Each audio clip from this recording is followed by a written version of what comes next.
Boa noite. Hoje a gente vai continuar o estudo da semana passada. A gente teve uns atrasinhos, até porque a gente tinha quase que esqueceu na live hoje.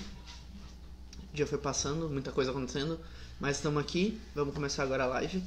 E vão marcando as pessoas na live enquanto a gente toca a musiquinha aqui, como a gente sempre faz, pra gente poder continuar o nosso estudo da semana passada, tá bom? Pode tocar a musiquinha aí.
Mais uma vez, boa noite.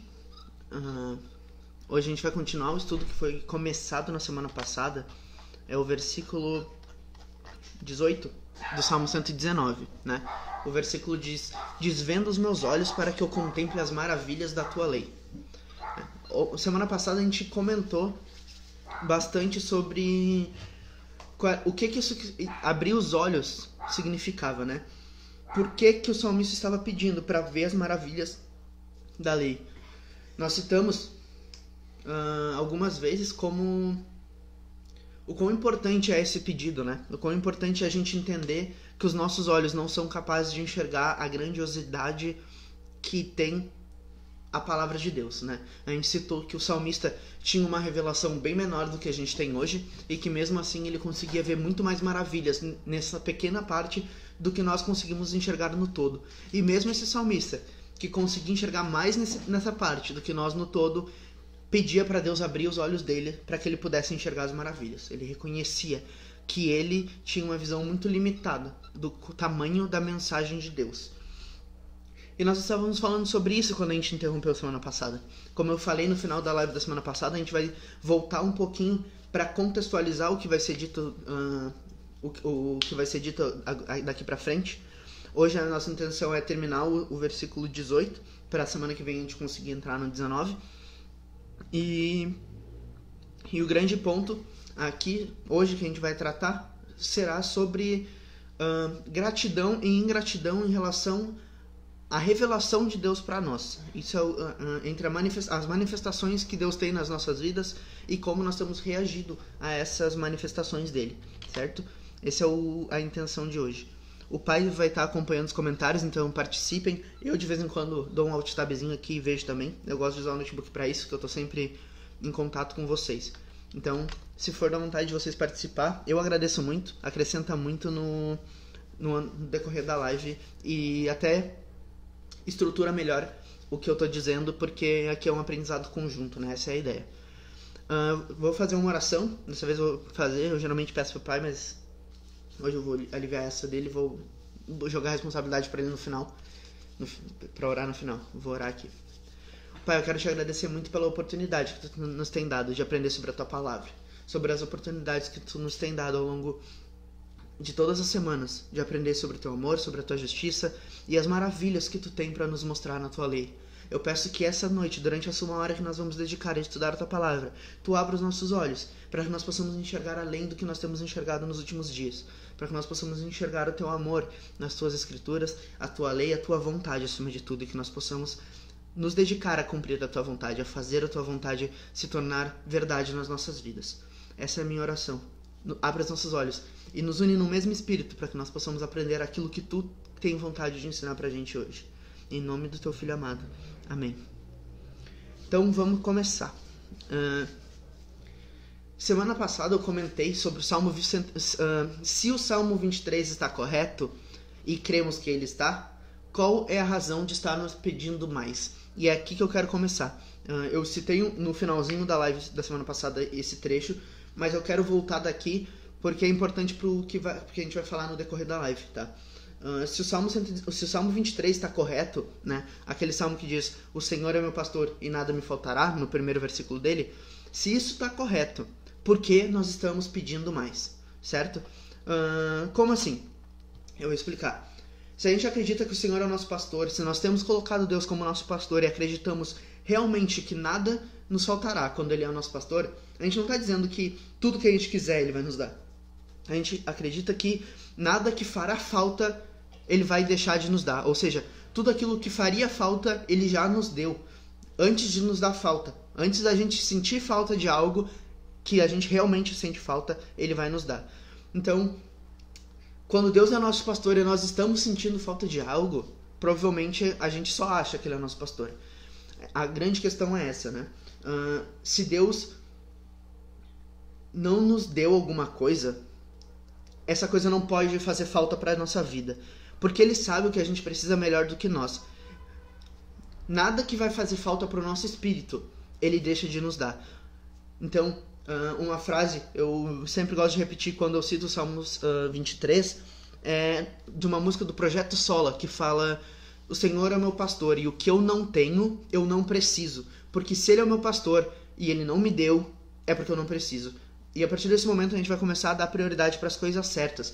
Ou seja, se Ele me deu, eu preciso. Se Ele não me deu, eu não preciso. Então valoriza o que tu tem. O que tu tá dizendo: não, isso aqui não é o suficiente, eu preciso de mais. Esse insuficiente é o que tu deveria estar valorizando. Muitas vezes a gente não vê que é o suficiente porque os nossos olhos estão fechados. E por isso é tão importante uma oração que nem a desse versículo. Abre os meus olhos para que eu possa ver as maravilhas da tua lei. Para que eu possa ver as maravilhas que tu já tem revelado para mim.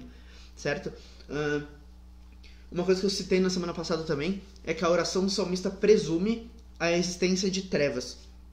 Uma escuridão tão grande que o ser humano não consegue sair sozinho, né? Essa escuridão, ela tampa os olhos do ser humano de uma maneira que ele não consegue enxergar as maravilhas da lei, certo? Quando a gente não consegue enxergar as maravilhas da lei, a gente começa a justamente sentir que o que a gente tem é insuficiente e querer mais. querer mais sem valorizar o que a gente tem. E isso não tá certo, isso é ingratidão. O nome disso é ingratidão. A gente citou bastante a ingratidão na semana passada. A gente entende que a palavra de Deus tem muito mais coisas do que a gente pode ver. Então, ao invés de pedir mais revelação, mais manifestação, a gente precisa pedir que Deus abra os nossos olhos para que a gente saiba valorizar de verdade a palavra que Ele nos deu. Enquanto a gente não tiver a capacidade de valorizar o que Ele nos deu, por que Ele vai nos dar mais, sabe? A gente não gosta de pessoas ingratas, imagina o Deus. Deus criador de tudo. Ele nos deu uma revelação tão maravilhosa. Ele nos deu uma revelação maior do que a que o salmista tinha.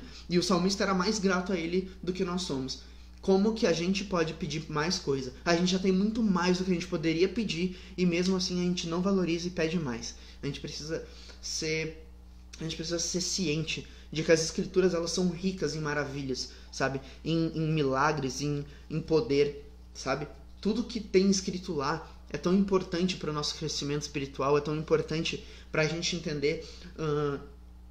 Uma coisa que o salmista costuma mostrar muito nessa lei, é que nesse capítulo do Salmo, é que ele considera a lei, né? A lei, digamos, o Pentateuco lá que a gente chama, uma manifestação da vontade de Deus. Ou seja, se aquilo ali é a vontade de Deus expressa por meio de leis, eu preciso amar aquilo com tudo que eu tenho e tudo que eu sou. É isso que ele fala. Eu vou guardar a tua lei no meu coração, para eu não pecar contra ti, porque ele entende que aquela lei é a vontade de Deus, então ele precisa cumprir ela a fio para fazer a vontade de Deus. E nós não só temos essa lei, sabemos expressa a vontade de Deus, nós também conhecemos o próprio Deus que se fez carne, né? A gente acredita que Jesus Cristo era o próprio Deus que se fez carne. E como a gente pode simplesmente negar a importância e a suficiência que é essa revelação de Cristo, sabe? Para muitos, a revelação de Cristo quebra a necessidade e a importância da revelação da lei. Para mim não, para mim as duas revelações são extremamente importantes e são duas maneiras que Deus revelou para a humanidade. Então são duas maneiras pelas quais a gente pode aprender muito, sabe? E não só Cristo valorizou a lei, como ele viveu, cumpriu a lei e como é que a gente pode falar, pai, que tu tá falando lá no Sermão do Monte, ele redefiniu, reformou a lei, reformulou, exatamente, era essa palavra que eu queria, obrigado. Reformulou a lei, ele fez tudo novo, ele fez tudo do jeito que era para ser, ele fez novo num sentido de tirar tudo que tinha sido colocado em cima dela e colocar o limpo, o mais novo possível, o ideal, aquilo que Deus tinha de vontade. A lei é expressa na plenitude da maneira como Cristo coloca ela. E boa parte disso está manifesto no Sermão do Monte, que a gente tem estudado todas as terças-feiras. Então, a gente acredita que as escrituras são ricas em maravilhas. Elas não só relatam milagres, mas elas em si são um universo de milagres e manifestações espirituais. E a gente tem fechado os olhos para isso. E aí o grande ponto que entra é que assim, a gente tem pedido manifestação. Deus se manifesta na minha vida, Deus se manifesta para mim, se mostra para mim, se mostra para mim. E nós não temos aberto os nossos olhos porque Ele tem feito, certo? Como eu falei, a Bíblia não é só um livro de relatos de manifestação de Deus, mas em volta da Bíblia, durante 2000 anos, aconteceram tantos milagres e tantas maravilhas que a gente tem fechado os nossos olhos. E como que a gente está pedindo por mais revelação, se a gente não tem visto as maravilhas que têm acontecido ao redor da palavra dele durante esses 2000 anos? Nós temos fechado os nossos olhos, nós temos tirado a importância da história da igreja, por exemplo, que é muito importante para a gente entender. A gente citou semana passada que o livro de Atos não acabou, né? O livro de Atos, ele é contínuo. A igreja de Deus continua contando os atos dela durante todos os dias, desde o capítulo 1 de Atos até hoje. A gente está escrevendo naquele livro e a gente não tem visto isso, a gente tem ignorado e desprezado isso. A gente sempre fala que a Bíblia é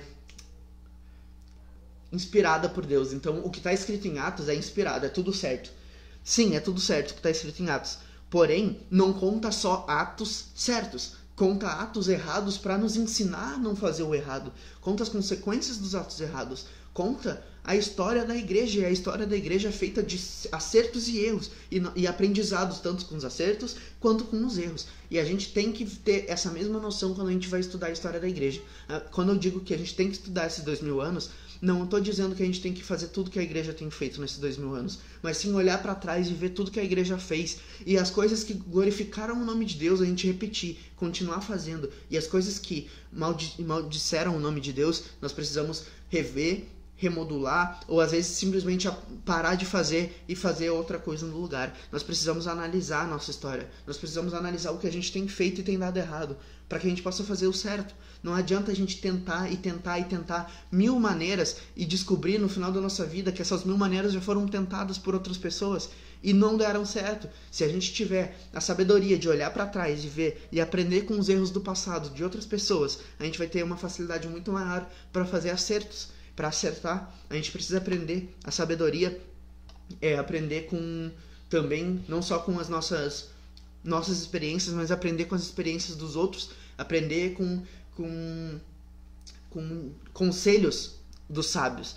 E pessoas sábias são pessoas cheias de experiência, então a gente precisa absorver essa experiência das pessoas. As pessoas que estão dispostas a nos ensinar, nós precisamos ouvir elas e viver uma vida que não começa do zero, mas que se completa dentro da igreja, sabe?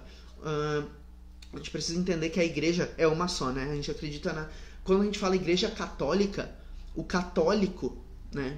Que eles absorveram hoje, a gente fala católico, a gente pensa na igreja católica, mas igreja católica significa igreja universal, igreja que mundial, que engloba tudo, sabe? Tanto a mundial quanto a universal e a católica são a mesma coisa, usando 3 palavras diferentes. E são 3 palavras diferentes para descrever aquilo que Deus falou sobre a igreja. A igreja é uma só. A Peniel aqui, a TDA, que às vezes está com a gente nas lives, a Vida Nova, que é uma igreja que a gente frequentava lá em Porto Alegre, e às vezes tem pessoas que estão com a gente aqui também. Todas essas igrejas, no final, todos os santos dessas igrejas vão se reunir numa só igreja, num só corpo. E a gente precisa viver esse corpo. E para viver esse corpo a gente não pode começar a viver as nossas experiências. A gente precisa estudar esses atos que foram feitos ao longo da história, e aprender. E continuar um trabalho, não começar um trabalho. A gente não tem nenhuma autoridade para começar um trabalho. Nós precisamos seguir o trabalho que Deus deixou para nós. E a igreja tem feito esse trabalho ao longo da história, e nós precisamos continuar ele com amor, com sabedoria, e principalmente reconhecendo que nós somos dependentes de Deus, pedindo para Ele abrir nossos olhos para o valor de tudo isso.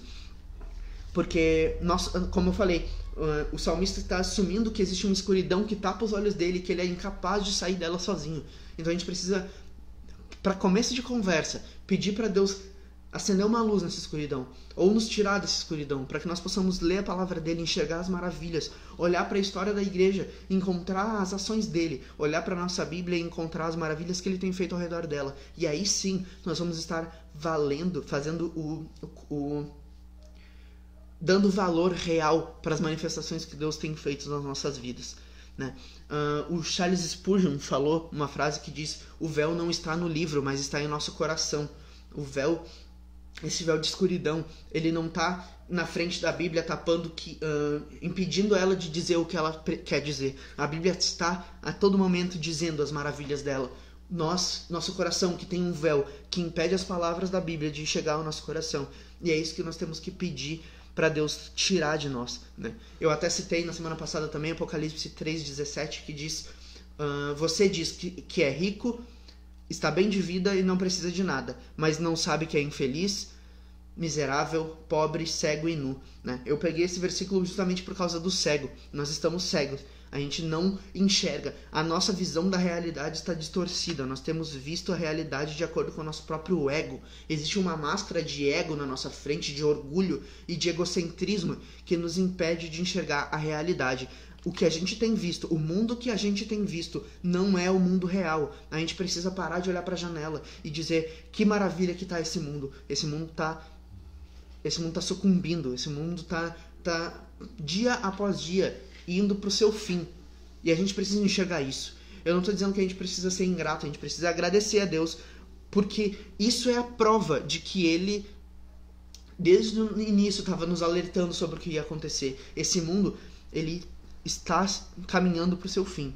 E nossas vidas estão diariamente caminhando para o seu fim. O nosso corpo físico definha diariamente até chegar à sua morte. E nós precisamos olhar para o mundo e para o nosso próprio corpo, não com o nosso egocentrismo, mas sim com a realidade. Pedir para Deus tirar essa máscara, tirar esse véu, e para poder enxergar a realidade, ver o que nós somos, para onde nós estamos indo, para onde esse mundo está indo. E só assim a gente vai deixar de ser cego, que nem diz em Apocalipse 3,17.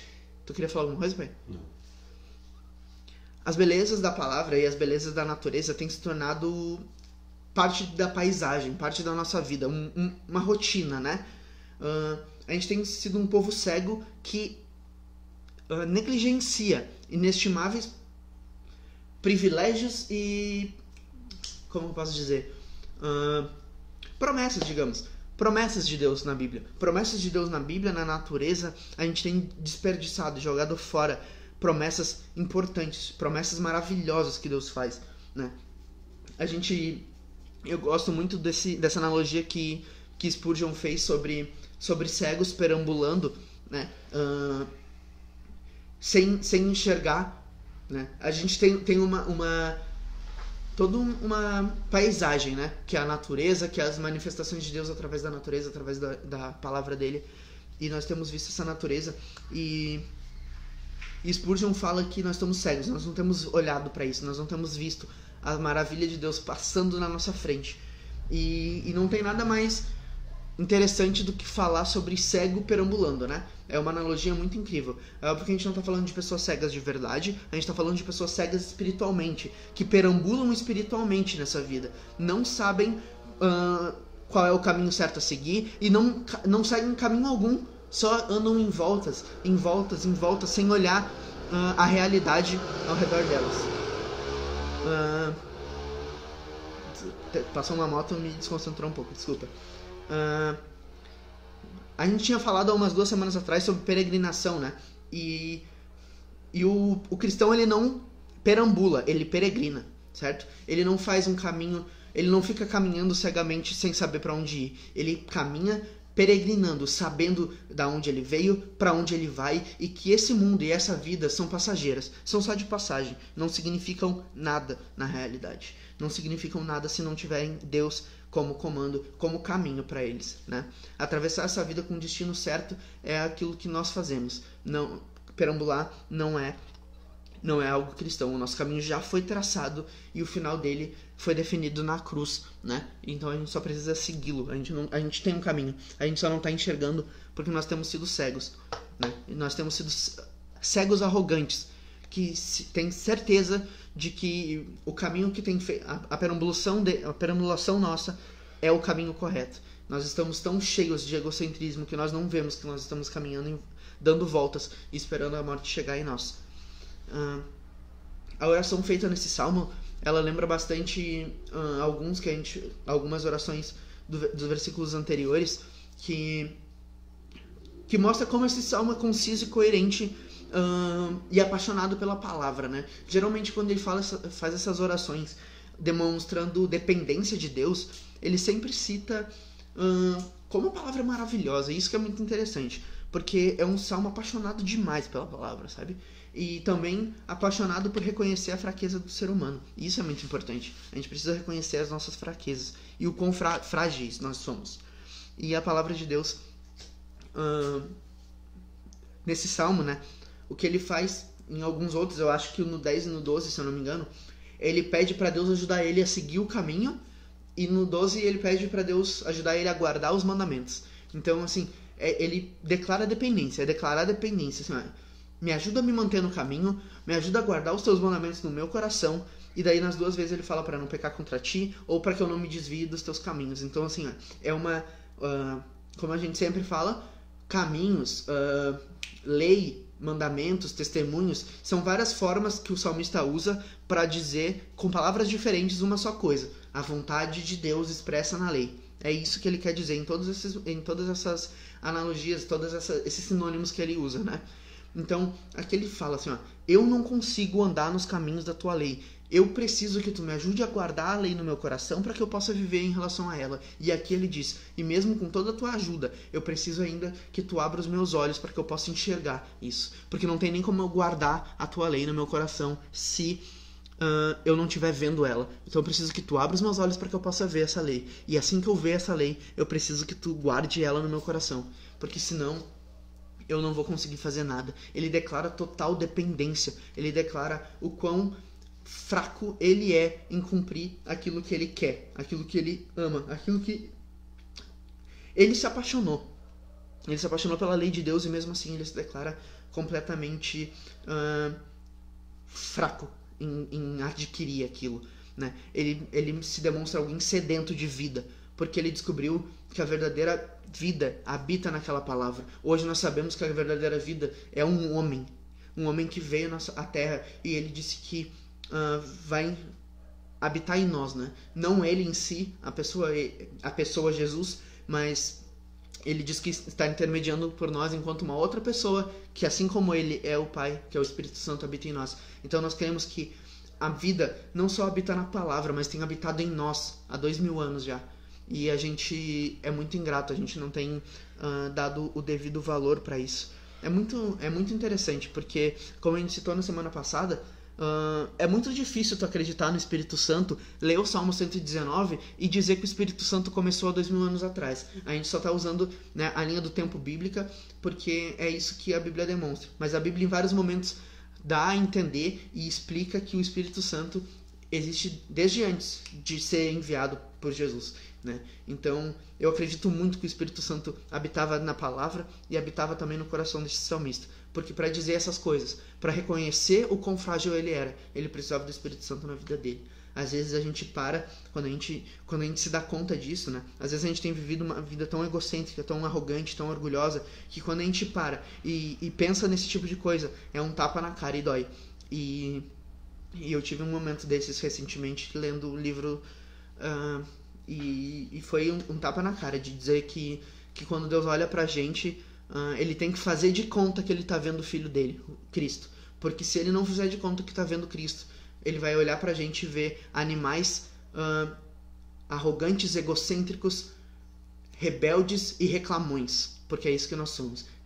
Arrogantes, rebeldes e reclamões. E isso me bateu tão forte, cara. Isso me bateu tão forte que o livro me fez chorar. E foi um momento muito importante pra gente reconhecer a nossa fraqueza. Muito importante, muito importante. Se a gente não reconhecer o quão fraco nós somos, nós não vamos pedir ajuda. E se nós não pedirmos ajuda, a gente vai continuar sendo fraco e perdendo, fracassando e fracassando miseravelmente. Talvez o Espírito tenha dito isso pro salmista, né? Que ele é fraco. Eu acredito muito que foi o Espírito. Eu não acredito que uma pessoa consiga chegar, uma pessoa, né, como foi colocado no livro que eu li, do Lewis, nós somos pessoas arrogantes e reclamonas. Nós não só achamos que nós estamos certos, como quando a gente comete um erro, a gente reclama de nos terem feito cair ou alguma coisa do tipo, né? Então a gente é arrogante. A gente vai fracassar e botar a culpa em Deus, botar a culpa na nossa igreja, botar a culpa nos nossos pais, nos nossos amigos. A gente vai botar a culpa em todo mundo, menos na gente. Nós somos pessoas ruins. E se não foi o Espírito que revelou para o salmista a dependência dele, eu não sei o que foi, sinceramente. Se não foi o Espírito Santo que revelou isso, a minha fé provavelmente está um pouco errada. Porque o Espírito Santo, até onde eu sei, é o que nos convence da justiça, do pecado e do juízo. E o salmista, eu vejo, até esse versículo 18 que a gente leu já, ele está totalmente convencido da fragilidade e do pecado dele. Então eu creio muito que o salmista está cheio do Espírito Santo enquanto escreve esse salmo, né? E o nosso Cristo, esse Jesus, ele mesmo reclama para si a vida, né? A vida que o salmista encontrou na palavra e que eu falei que habita, que não é uma coisa, né? A vida não é uma coisa, não é um status. Eu não estou vivo. Eu tenho vida, porque vida não é um status, ele é uma pessoa. Então eu tenho a vida na minha vida, ou eu não tenho a vida na minha vida. E o resultado de não ter a vida na vida, obviamente, é a morte, né? Então, quando Cristo diz eu sou a vida, ele reclama para si, né?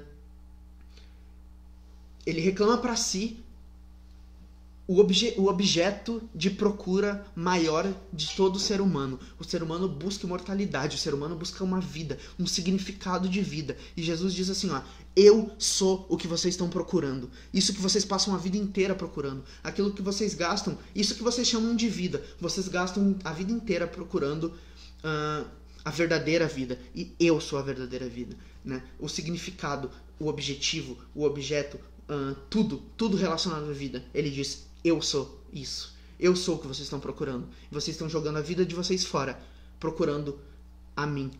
Em outras pessoas, vocês estão procurando a mim em livros, em jogos, em novelas, em futebol, em romances, em filhos, em qualquer coisa. Mas vocês estão jogando a vida de vocês fora. Vocês estão jogando a peregrinação de vocês fora, porque vocês não estão caminhando no caminho da vida. Porque ele também fala que ele é o caminho. Nesse mesmo versículo, João 14,6, ele fala, eu sou o caminho, a verdade e a vida, e ninguém vai ao Pai senão por mim. Então ele reclama não só o alvo, mas também o caminho. Não só o destino, mas também o caminho. Isso é muito importante, né? A gente não pode acreditar que Jesus é um caminho. A gente precisa entender que ele é o caminho e a vida. Ele é tanto a trilha a trilha árdua que a gente vai seguir para chegar naquele paraíso. Essa trilha é Jesus, mas aquele paraíso também é. Então a gente precisa entender a importância do Senhor nas nossas vidas, do Senhor Jesus. Não é Ego Transformado, Cássio, o livro que eu citei é Cristianismo Puro e Simples dessa vez, do C.S. Lewis. Mas Ego Transformado é muito bom também, ele fala bastante sobre ego, sobre aquela máscara de ego que a gente tem usado para ver o mundo, que tem distorcido a nossa realidade do mundo. Vai falar um pouco disso no Cristianismo Puro e Simples, vai falar um pouco disso no Ego Transformado também. Mas se vocês quiserem ler biblicamente como que o ego transforma o jeito de ver das pessoas, eu recomendo ler 1 Coríntios 3 e 4, que Paulo vai falar sobre aqueles que seguem Apolo e aqueles que seguem a ele, né, Paulo? E daí ele fala que não é nem quem planta a igreja, que foi Paulo, nem quem guia a igreja, que foi Apolo, mas sim aquele que deu forças para esses dois, aquele que deu forças para a igreja, aquele que sustenta, que é o Senhor Jesus Cristo. Então, tanto Lewis quanto o Tim Keller, nesses dois livros que eu cito bastante, eles estão baseados em coisas que foram ditas por Cristo, coisas que foram ditas por Paulo acerca de Cristo. Então, é muito importante, eu gosto de ler esses livros porque eles trazem interpretações de pessoas que estudam anos e anos. É como eu falei, são 2000 anos de história da igreja, de estudo e estudo, e a gente quer ignorar isso. Então é muito importante a gente ler o que outras pessoas têm estudado sobre a Bíblia. O que tu faz quando tu lê um livro do Lewis, por exemplo, é como se tu estivesse sentado na tua casa e chegasse uma notificação. Igreja Peniel está transmitindo um vídeo ao vivo. Tu clicasse e fosse o Lewis falando. Então, o que eu tô fazendo com vocês agora é o que o Lewis fez quando ele escreveu aqueles livros. O que o Tim Keller fez quando escreveu aqueles livros. E a gente tem que aproveitar as coisas que eles deixaram pra gente.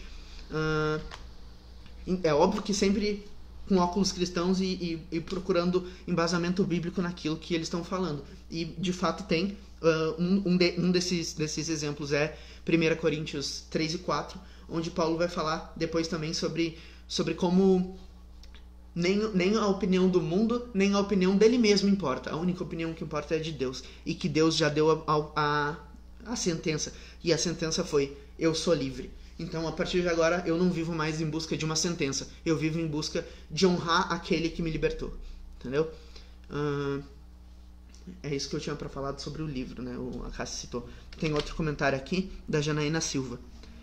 Guarda, Senhor, o meu coração, para que eu não me afaste de ti jamais. Essa é a minha oração. Isso aí parece o 12. Talvez não seja na mesma versão que eu, mas é bastante semelhante com 119, 12. Que o Senhor tenha misericórdia de mim. Amém, que o Senhor tenha misericórdia de nós. Essa é a grande mensagem da Bíblia. Que o Senhor tenha misericórdia de nós. E Ele teve, né? Essa também é a grande mensagem da Bíblia. O único jeito de a gente se salvar é Deus tendo muita misericórdia. E daí a Bíblia vai e diz, Ele teve misericórdia. Então, a gente não precisa se preocupar. É como eu acabei de falar. Paulo disse, nem a minha opinião importa, nem a opinião de vocês pra mim não é nada. A minha opinião sobre mim eu tô certo. Só que a minha opinião sobre mim não importa. O que importa é a opinião de Deus. E Deus disse pra mim eu te fiz livre. O julgamento foi dado, a sentença é, você está livre. Então, não tem mais sentença. Ele teve misericórdia da gente. A gente precisa viver essa misericórdia, né? Então, a gente precisa trabalhar para valorizar essa revelação que nos foi dada. E nesse capítulo 14 de João, no mesmo que ele fala, eu sou o caminho, a verdade e a vida, Jesus fala muitas coisas. É um dos meus capítulos favoritos da Bíblia. Talvez no momento seja o capítulo que mais me machuca, porque, cara, Jesus está falando ali. Parece que naquele momento Jesus se esgotou, sabe? O ser humano de Jesus disse assim, ó, cara, eu tô de saco cheio, vocês não estão entendendo nada. Eu vou mastigar e dar na boquinha de vocês tudo o que o meu ministério nessa terra de 3 anos significa. E em nenhum capítulo ele expõe tudo que o ministério deles fala. Ele diz, eu sou o Pai, eu sou o caminho, a verdade e a vida, tu só vai conhecer o Pai se tu me conhecer, e daí ele vai falando um monte de coisa. A gente vai chegar mais pro final do capítulo, quando ele fala coisas muito importantes, promessas muito importantes, né?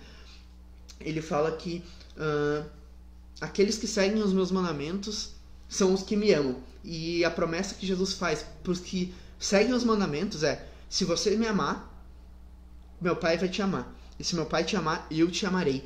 E o que é que vem junto com eu te amarei?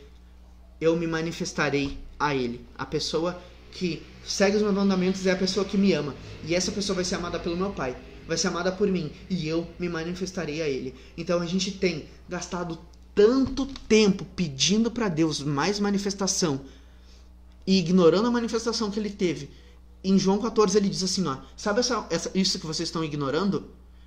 Quando vocês pegarem isso, puxarem para vocês viverem isso, automaticamente eu vou me manifestar mais. Ele não tá pedindo para te pedir. Ele tá pedindo para te viver aquilo que ele já te mostrou. Quando tu viver o que ele te mostrou, ele vai te dar deliberadamente mais. Ele vai te dar infinitamente mais. Ele te prometeu, tu não precisa nem pedir. A partir do momento que tu gastar o teu tempo, cara, tu vai ver que tu nem vai ter tempo para pedir. Quando tu começar a tentar viver as revelações que ele já te deu, tu pedir para Deus abrir teus olhos para te enxergar melhor o que tá escrito na revelação que ele te deu. Tu vai começar a viver isso e tu vai perder tanto tempo vivendo isso que quando tu menos esperar, ele vai começar a se manifestar. Ele vai começar a se manifestar. Ele vai te ajudar a entender aquilo. Ele vai abrir teus olhos. Ele vai guardar as coisas da palavra dele no teu coração. Ele vai te manter firme nos caminhos dele. E ele vai se manifestar. Te dar intimidade com ele. Intimidade, talvez até a ponto de entender que ele falou nesse mesmo capítulo que algumas pessoas vão fazer até mais obras do que ele fez na terra. Paulo e Pedro, né, pai, que curavam com a sombra. Então a gente vê que uma pessoa com intimidade com Deus se manifesta mesmo. Deus se manifesta sem medo. Deus se manifesta sem medidas, certo? Eu não sei se vocês lembram, em Atos tem um momento que João e Pedro estão caminhando para ir para o templo. E um coxo, um paralítico, eu não vou me lembrar agora, pede uma moeda. E Pedro... E não só Pedro diz assim, ó. Pedro só não só diz, eu não tenho moeda, como ele diz, o que eu tenho eu te dou. Levanta e anda. Cara, a gente entende, como cristão, que a gente não pode simplesmente chegar no paralítico, estender a mão e dizer levanta e anda, porque ele só vai ser curado se for da vontade de Deus que ele seja curado. Mas como nós vamos saber se é a vontade de Deus? Orando, com muita oração e jejum, beleza. Pedro não jejuou nem orou naquele momento. Só que ele estava numa vida de oração, jejum e contato com Deus tão intensa que talvez até quando ele olhou para aquele homem, não foi Pedro que viu aquele homem, e sim Cristo. Não foi Pedro que falou aquelas palavras, e sim o Espírito Santo. Por quê? Porque ele tinha intimidade. Porque em um certo momento a gente vai começar a perceber que o Evangelho não é sobre fazer a melhor versão do Leonel, mas sim sobre desfazer o Leonel e gerar um novo Cristo. Porque o Leonel não é digno do céu. O Leonel é um animal arrogante, orgulhoso, reclamão e rebelde.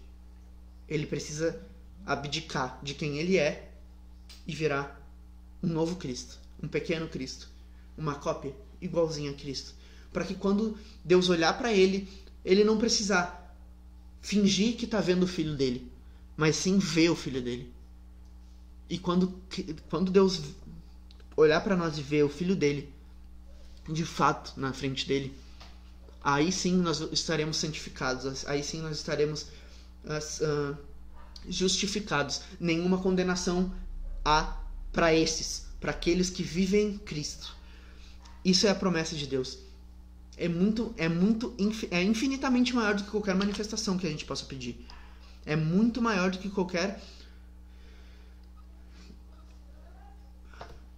ganância é a palavra. Nós somos gananciosos também. A gente quer mais. A gente não quer aproveitar o que nos foi dado. A gente quer que seja dado mais. Mas só vai ser dado mais para aqueles que aproveitam aquilo que já foi dado. E quando a gente aproveitar aquilo que foi dado, nós não vamos ser a melhor versão de nós mesmos. Nós vamos ser novas versões de Cristo. Não novas no sentido de diferentes, mas novas no sentido de mais uma vez, mais uma cópia, mais um pequeno Cristo. É isso que esse é o nosso objetivo, esse é o objetivo da nossa religião, de mostrar, de Cristo mostrar o Pai para nós e nós mostrarmos Cristo para o mundo. Nós não podemos ser nós mesmos. As pessoas não podem olhar para mim e ver o Leonel, ou o melhor Leonel possível. Elas têm que ver Cristo. A Cássia comentou: eu tenho muita dificuldade de pensar no amor de Jesus. Pelo que falamos semana passada, não aceitar a misericórdia, falta de fé, achar que os meus pecados são maiores que a graça. E João 14 me faz muito sentir o amor de Deus. Vós conheceis o caminho para onde eu vou. Ele nos apresentou o caminho. Ele é o caminho. O que ele oferece é o que ele é. Exatamente. Isso é muito... desculpa que no começo eu li errado ali. Não vi que tinha uma vírgula. Mas ele nos apresentou um caminho durante todo o ministério dele. E como eu falei, nesse capítulo parece que ele que ele disse assim: cara, eu vou resumir para vocês o que está acontecendo aqui. O caminho que eu apresentei até o Pai sou eu. O Pai sou eu. Eu vou me manifestar para aqueles que seguirem os mandamentos que eu dei. Porque essas pessoas são as pessoas que me amam de verdade. As pessoas que seguem o meu caminho são as pessoas que me amam de verdade. E essas pessoas vão ser amadas pelo Pai. E aquele que é amado por Pai pelo Pai é amado por mim também. E as pessoas que eu amo são as pessoas a quem eu me manifesto. É muito completa essa promessa. É muito completa, é totalmente completa. Aí está toda a soteriologia está em João 14. É dizer, vocês vão seguir o caminho e eu vou me manifestar a vocês. Cara, entendam a manifestação de Cristo muito mais do que um oi. Entendam com mudança de vida. Entendam como te fazer deixar de ser tu e virar Ele. Esse é o nosso objetivo. Paulo diz: não vivo mais eu, mas Cristo vive em mim. Isso não é uma frase bonita, gente. Isso é verdade. Paulo é um perseguidor de cristãos. Paulo é um cara extremamente conhecedor da lei, extremamente arrogante, uma pessoa cheia de conhecimento e pronta para despejar esse conhecimento e perseguir todos que vão contra esse conhecimento que ele tem. Mas Cristo em Paulo é muito, muito, muito mais. É talvez a pessoa mais influente da história do mundo depois de Jesus, né? Paulo talvez seja até mais influenciador que Jesus na cultura cristã, né? Não falando no cristianismo em si, até porque Cristo que influenciou Paulo, mas as cartas de Paulo são provavelmente metade do que a gente tem como cultura ocidental hoje, né? Que é a cultura o mundo cristão é a Europa Ocidental, os Estados Unidos, né? A América do Norte, a América do Sul. E talvez Paulo seja a pessoa mais influenciadora de todo esse universo cristão, cultural, né? Não o cristianismo em si, mas sim a cultura que foi desenhada em volta do cristianismo durante toda a Idade Média. Paulo é a pessoa mais relevante nesse sentido, porque o Paulo que Deus criou é um Paulo que gastou a vida inteira dele para ensinar os outros com amor, a entregar a vida dele em prol das outras pessoas. O Paulo que era perseguidor de pessoas, o Paulo que as pessoas que discordavam dele, ele matava, ou pelo menos apoiava o extermínio dessas pessoas. Esse Paulo foi feito uma pessoa amorosa que ensina sobre o amor de Deus para quem não conhece. Ele é um dos caras que mais parou para conversar com gente que discordava dele para mostrar Deus para essas pessoas. Sabe, eu gosto muito de falar sobre a identidade que Deus dá para as pessoas, porque geralmente a identidade cristã de uma pessoa é exatamente o oposto daquilo que a pessoa era antes de ser cristão. E eu falo isso porque o pai da fé teve momentos de fraqueza de fé. Talvez o maior problema de Abraão, o pai da fé, tenha sido a falta de fé na promessa que Deus fez para ele, a ponto dele ficar com uma serva da mulher dele para poder ter o filho. Ele ajudou a Deus na promessa de que Deus fez porque ele não teve fé. Então faltou fé pro pai da fé, sabe? O homem segundo o coração de Deus foi adúltero. Foi praticamente um assassino, né? Ele planejou a morte de um homem para se livrar da culpa. Então assim, o homem segundo o coração de Deus não foi segundo o coração de Deus quando ele era o homem. Mas a identidade cristã de Davi era o homem segundo o coração de Deus, porque ele reconheceu o pecado dele, ele reconheceu a dependência dele, ele pediu perdão. Abraão foi um cara que não teve fé, mas ele se tornou o pai da fé porque a identidade dele em Deus foi uma identidade de muita fé, a ponto de estar disposto a entregar o filho. E muita gente, né, até acha bem estranho essa passagem, mas o que muitos acreditam é que não só Abraão acreditava que não ia ter problema matar Isaac, como ele acreditava que se Isaac morresse quando ele sacrificasse Isaac, Deus era forte o suficiente para ressuscitar Isaac. Eu não acredito que necessariamente que Abraão queria matar o filho dele, mas ele sabia que se fosse da vontade de Deus que Isaac morresse, ele estava disposto a viver a vontade de Deus. Mas ele acreditava também que Deus era poderoso o suficiente para ressuscitar Isaac se fosse da vontade dele. Então foi um homem que confiou totalmente em Deus e largou totalmente nas mãos de Deus o futuro. Então desculpa, a garganta ficou seca. Buscar uma água. Pode ser. Buscar uma água para que secou mesmo.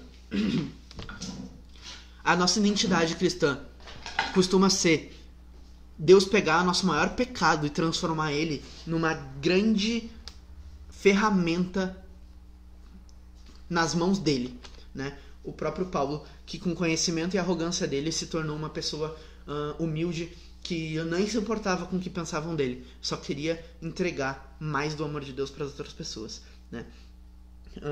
João 14:21 é o versículo que fala: aquele que tem os meus mandamentos e os guarda, esse é o que me ama, e aquele que me ama será amado pelo meu Pai, e eu também o amarei e me manifestarei a ele. Essa é a promessa, né? Eu também o amarei e me manifestarei a ele. Essa é a promessa que Cristo faz. Não é uma promessa boba, não é uma promessa pequena, é talvez a maior promessa que tenha na Bíblia, a manifestação de Deus, sem que tu peça. Ele não diz assim, aquele que guarda os meus mandamentos, aquele que vive os meus mandamentos, esse vai ser amado pelo meu Pai, eu amarei ele também, e se ele pedir eu vou me manifestar. Não, ele diz assim, aquele que segue os meus mandamentos, o meu Pai vai amar, eu vou amar e vou me manifestar a ele. É uma promessa, é uma garantia. A pessoa que vive a revelação que eu já dei vai ter mais revelação.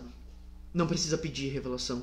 Inclusive, pedir revelação é uma prova de que tu é ingrato pela revelação que já foi dada. Então, vive a revelação que ele já nos deu. Que aí sim, ele vai deliberadamente manifestar mais, derramar mais graça, derramar mais misericórdia, como a gente falou mais cedo, sobre a tua vida. O grande ponto dessas 2 horas de estudo é justamente reconhecer que os nossos olhos estão fechados para aquilo que Deus nos entregou. Então que a nossa oração passe a ser: Deus, abre os meus olhos para aquilo que tu já me revelou, para que eu possa o quanto antes poder entender aquilo que já me foi revelado. E quanto antes aquilo que me for revelado eu conseguir enxergar, o quanto antes mais cedo eu vou poder sair do 18 e voltar lá pro 12 e dizer: olha, isso que eu estou enxergando agora, guarda isso no meu coração para que eu não peque contra ti. E quando tu começar a guardar isso no teu coração, tu vai voltar mais um pouquinho no versículo 10 e dizer: Senhor, me mantém nos teus caminhos. Não me deixa me desviar. Eu conheço teus mandamentos porque tu já abriu meus olhos. E eu não só conheço eles, como eu tenho eles guardados no meu coração, porque tu guardou eles no meu coração. Agora não me deixa me desviar. E a partir desse momento, nós vamos estar andando num caminho que ele vai nos guiar. Ele não vai nos deixar desviar desse caminho. E que caminho é esse? Esse é o caminho de Cristo. Isso é seguir os mandamentos de Cristo. E a promessa é que quem andar nesse caminho vai ser amado pelo Pai, vai ser amado pelo Filho e terá manifestações gratuitas, sem necessidade de pedir.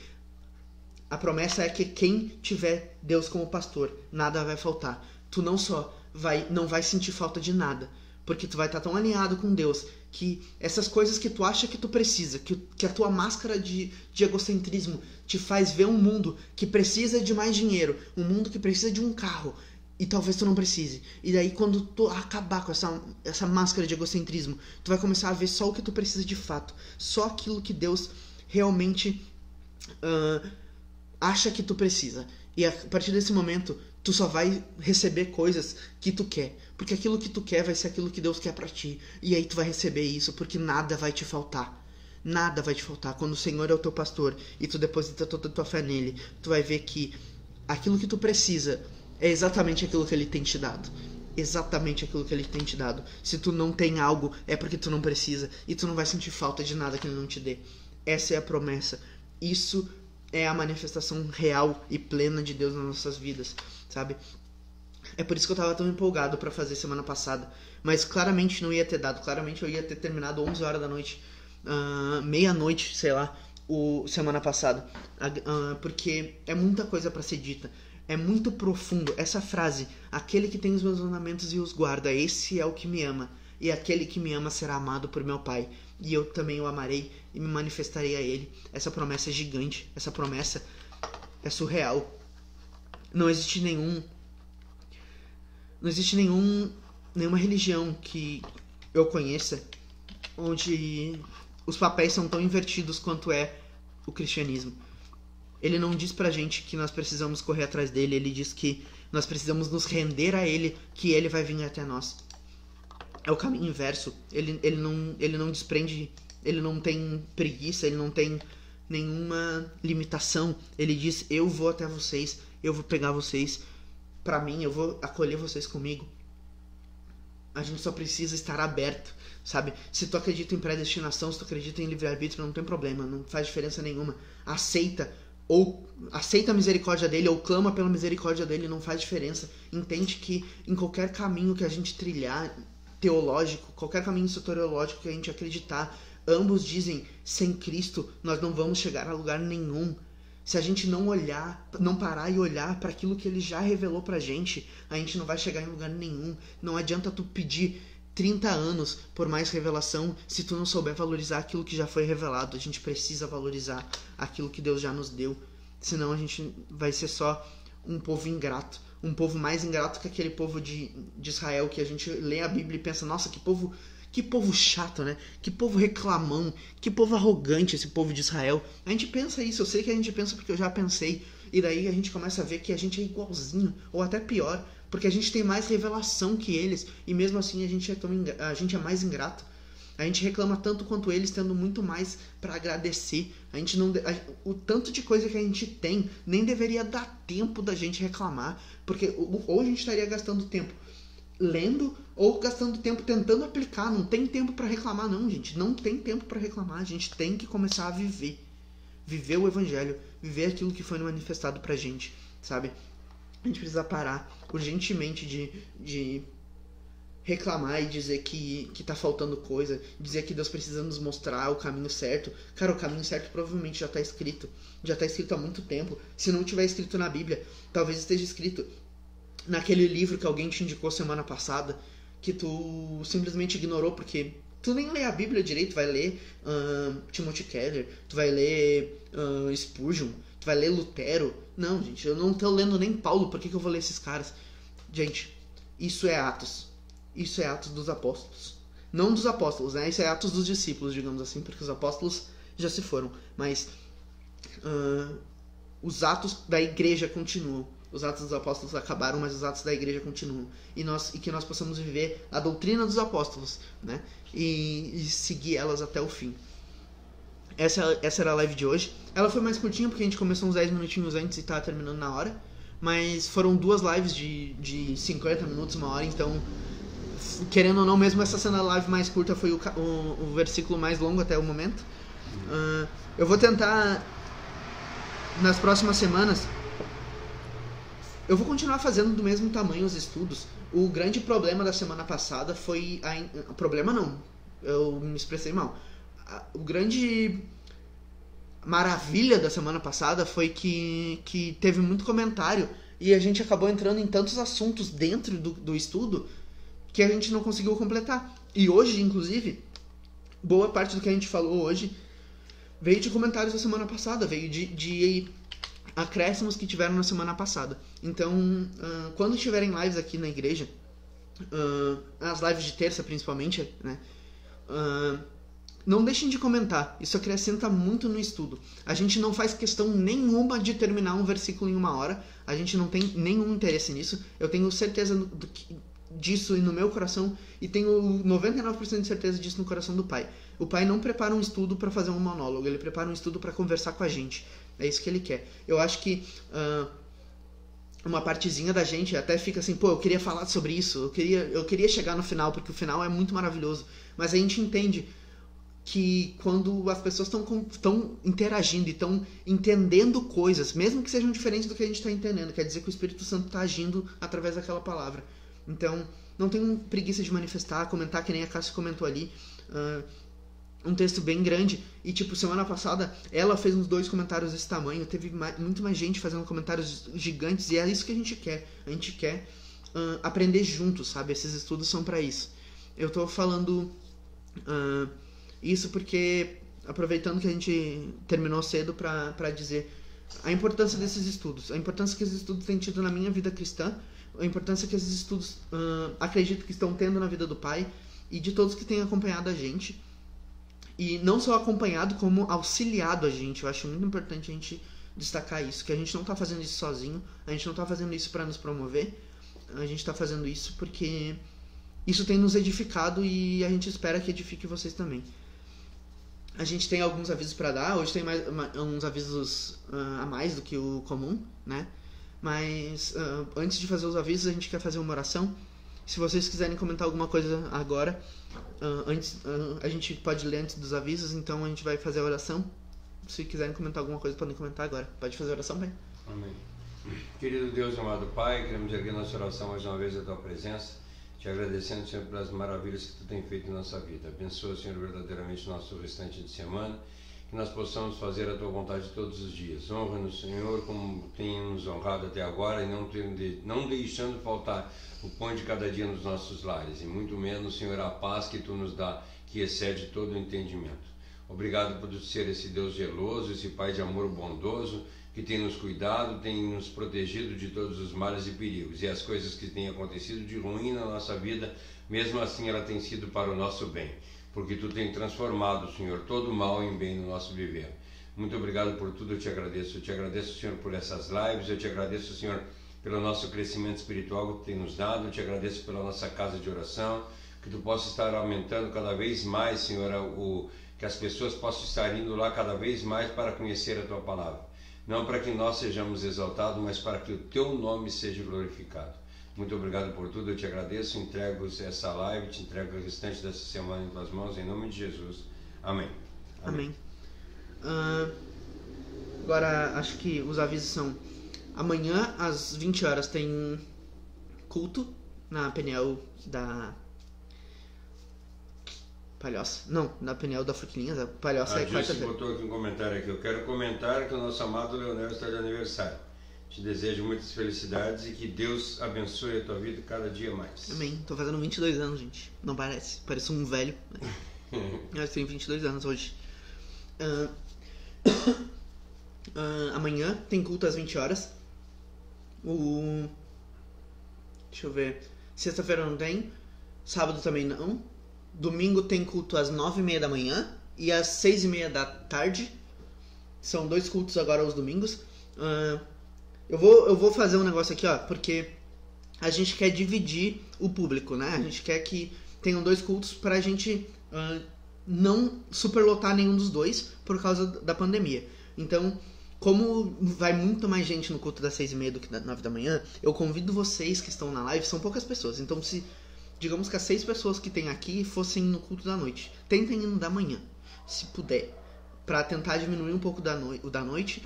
E não pra aumentar o da manhã, mas pra diminuir o da noite. O da manhã, se tiver 2 pessoas, já tá valendo a pena. A questão é não superlotar o da noite, não só pra cumprir a lei. Óbvio que a gente não quer receber multa, mas nem que fechem a nossa igreja. A grande questão é pra nossa saúde. A gente não quer que a Peniel seja um ambiente de transmissão do vírus. Então a gente pede que vocês nos ajudem a seguir as regras de saúde para que a gente não se torne nenhuma maldição na vida de ninguém. A gente não quer transmitir para nenhuma pessoa o vírus. Então, que a gente consiga dividir, né? Fazer metade do pessoal ir da manhã, metade do pessoal ir da noite, para que a gente possa diminuir a quantidade de pessoas à noite e fazer um negócio bem saudável, bem dentro das regras de saúde durante essa pandemia. Além do culto quinta e do culto domingo, a gente tem culto também na terça-feira à noite, às 20 horas também. É um bate-papo teológico, né? Mas não deixa de ser um culto, é um aprendizado muito grande. A diferença desse culto para os outros 3 é que esse culto é mais interativo, que nem esse aqui. A gente vai ter live, a gente lê os comentários da live lá na igreja. As pessoas que estão assistindo lá na igreja também podem comentar, então é uma coisa bem mais interativa, é para aprender, que nem está acontecendo aqui. As lives de quarta-feira, essa é a última que vai ser feita aqui na igreja. Essas lives vão continuar, mas não na página da igreja. A gente vai continuar marcando a igreja, vai continuar fazendo. A questão é que a gente está tendo uma remodelação no conteúdo que a gente coloca na página da igreja, e a gente não quis... já está definido isso desde antes, só que para avisar vocês a gente fez dessa vez na página da igreja. A partir da semana que vem vai ser feito em algum outro lugar, provavelmente na página, no perfil do pai ou no meu. Eu acredito que vai ser no meu, mas pode ser no do pai também. Então quem não tem a gente aí adicionado, se quiser adicionar pra acompanhar a live na semana que vem, pode acompanhar a gente nos nossos perfis a partir da semana que vem. Acho que é isso, né? Quarta solidária também. Nas quartas-feiras, além dessa live que vai passar para os nossos perfis pessoais, a gente tem às 1h30 da tarde a nossa quarta solidária. É um projeto muito importante. A gente estava conversando hoje sobre como está vindo no nosso país um período de fome. E ele já tem começado para algumas pessoas, né? Muitos de nós não temos sentido, mas muitas pessoas já têm sentido esse período de fome chegar. E a gente tem trabalhado para tentar diminuir, pelo menos dentro do nosso poder, tentar diminuir essa fome que tem chegado à nossa comunidade. Os nossos irmãos têm arrecadado doações de alimento, doações de dinheiro. A gente vai no Ceasa, a gente compra alimentos, né, legumes, verduras, e a gente distribui para a comunidade aqui. A gente tenta sustentar um pouquinho a nossa comunidade para ajudar nesse momento de dificuldade. E quanto mais esse projeto crescer, mais pessoas ele vai poder sustentar mais para frente. Se realmente, como tem se dito que vai acontecer, essa fome chegar, que esse nosso projeto consiga sustentar a nossa comunidade e nos manter firmes fazendo a obra de Deus. Essa é a nossa intenção. A Grazi do Ivanir comentou: desculpa, no dia do teu aniversário só consegui parar agora, mas vou assistir o vídeo para estar atualizado do assunto. Não tem problema, a gente deixa salvo essas lives justamente para isso, para todo mundo poder acompanhar. O triste é que a Grazi e o Ivanir, eu sei que às vezes é um, às vezes é outro, às vezes é os dois, mas independente de quem é, costuma ser bastante ativo na live, isso é muito bom. Mas que pena que não pode estar, mas nem se preocupa, que eu acredito muito que Deus tem mais para falar. Tava na semana passada, acredito que assim como eu ficou triste quando acabou. Eu tenho muita certeza que todo mundo que tava semana passada ficou triste que a gente não conseguiu terminar, porque o meu sentimento foi de muita tristeza, assim. Eu queria muito falar sobre João 14, principalmente. Mas nós conseguimos falar hoje.